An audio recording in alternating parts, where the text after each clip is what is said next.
Passive-aggressive behavior.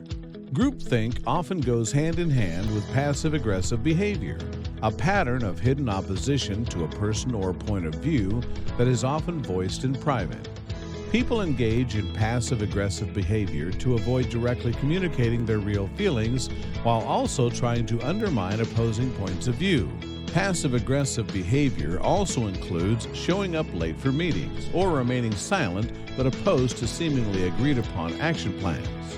While we all engage in passive-aggressive behavior from time to time, it becomes career-limiting and adversely impacts the organization's effectiveness for some employees. Why do people become passive-aggressive?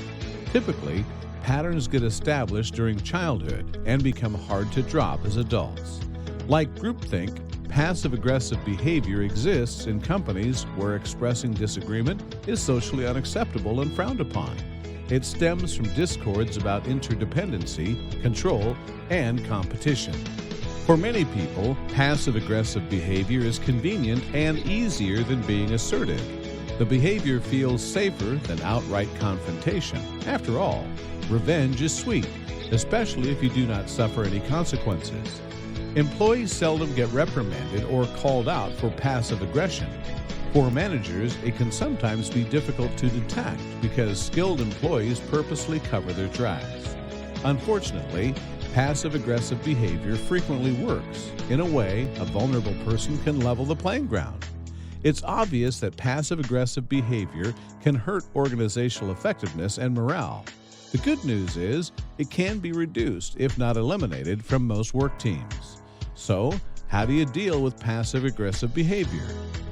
First, managers should address the issue head-on, being clear about the behavior they observed. When managers tolerate passive-aggressiveness and there are no consequences, the situation will worsen rather than improve. When addressing the individual, the manager must control their emotions or anger by staying calm and collected. True improvement will only occur when the employee becomes self-aware and understands their thoughts, motivations, and actions. One tactic to use with a passive-aggressive individual is insisting that they take a public position or commit out loud to specific actions. For example, ask them, "What's your opinion on this? Can I count on your support for this? What reservations do you have that could prevent your full support for this initiative?" It's much more difficult for a person to become passive-aggressive if they have previously committed to a given direction or decision.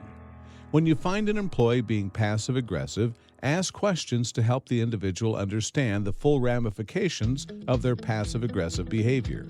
Remind them that their behavior negatively impacts the company, their reputation, their future, their team, and their ability to be a role model. There's no room for passive-aggressiveness in successful teams. Great leaders will create a culture where differing in public is encouraged and rewarded.